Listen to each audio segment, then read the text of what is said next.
Zidane Danny, Electro Ninja here, and welcome back to Electro Ninja's Lab. In today's video, we are going to be talking about My Hero Academia Volume 22, which has just released over here in America. Obviously, it was 2 days ago for me, but I did read the manga, and honestly, I love this manga. That sounds way worse than I should say, but yes, this manga is amazing. And if you guys haven't been reading the My Hero Academia manga, then get on that. But this is not the video for you. I have other My Hero Academia content, so if you guys are interested in that, go check that stuff out. The manga is very far, and this will contain some spoilers of previous mangas. Basically, it's going to be explaining what is going to... It's going to tackle a little bit about what's going on, but I'm going to try and keep the spoilers to a minimum. So, first things first is the cover.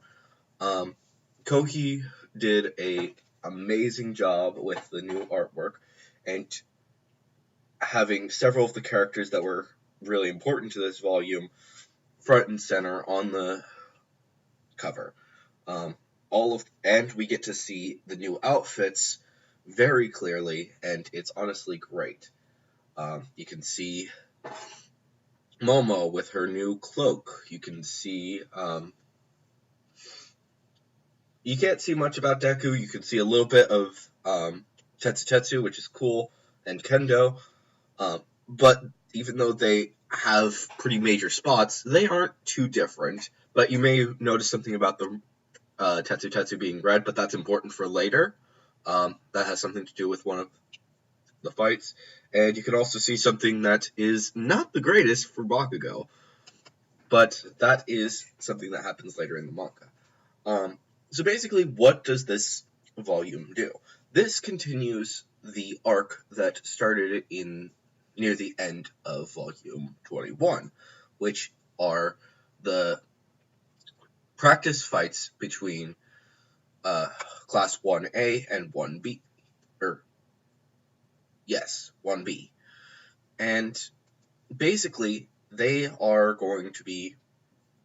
doing several fights, and it gets through fights 2 through 4 all the way, developing the characters a little bit more here and there. Obviously, it's mostly finishing up Momo's fight, but it's honestly a great fight that, I think I almost forgot how things were going with this, because of the fact that most of the fight was in Volume 21. And then we have a lot of time devoted to Todoroki and Ida's fight, because they were in a team together, and how much that was a challenge for them.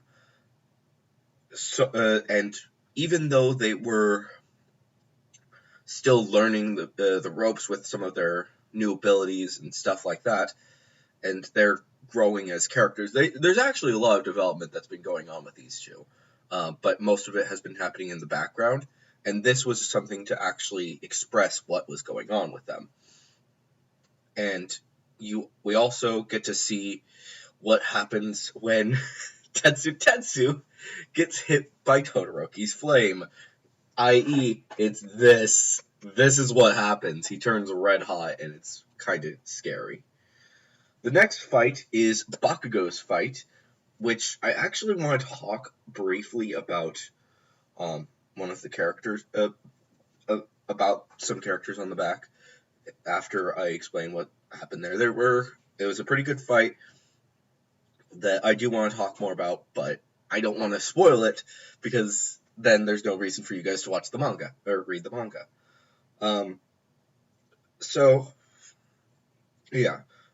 But that basically covers all of the major fights, except for Deku's fight, which just begins, and there's actually quite a lot that's going to be going on in that fight.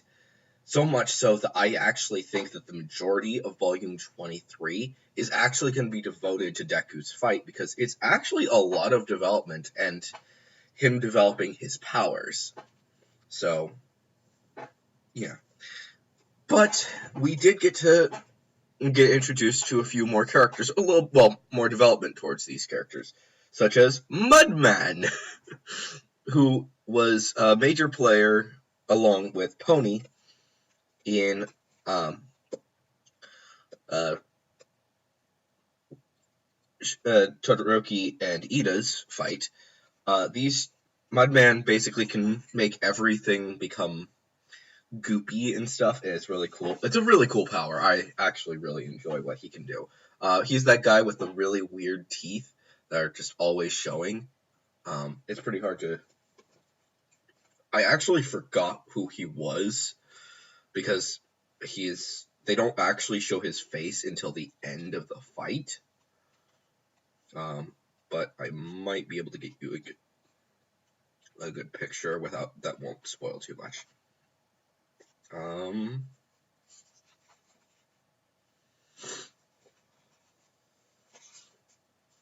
Yeah. So it's this guy.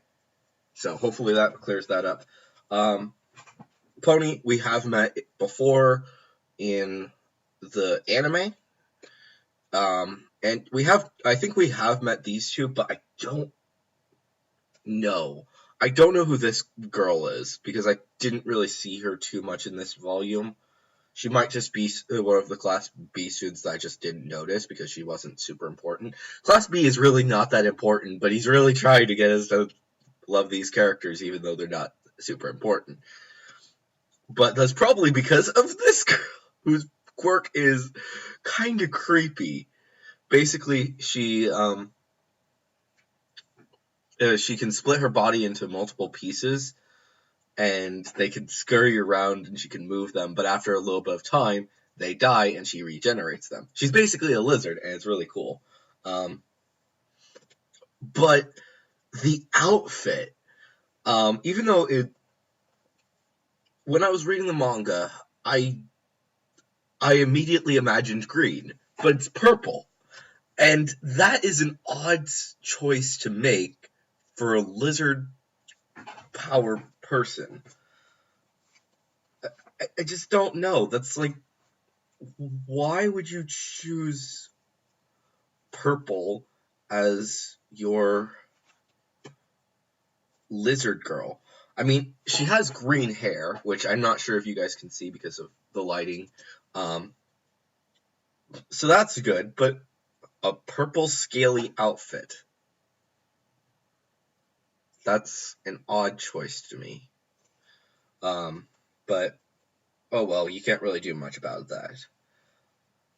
But that actually explains most of the fights. I'm not gonna tell you how each fight ended up, because that would be spoilers. And obviously, a lot of these characters get a lot more development, which is really awesome. Momo's was mostly in the last volume, but it was there in this volume. And the same goes for most of her crew. You actually see more about the side characters as well, even though they're not like, here's this cool stuff, here's some flashbacks for these characters. For them, it's mostly just, oh, wow, they actually are developing quite a bit in the background. I think that before long we may get their actual development. But the thing about Deku's fight is actually kind of interesting. They don't actually do too much with it. Most of what it is it's prepping for the fight to actually begin.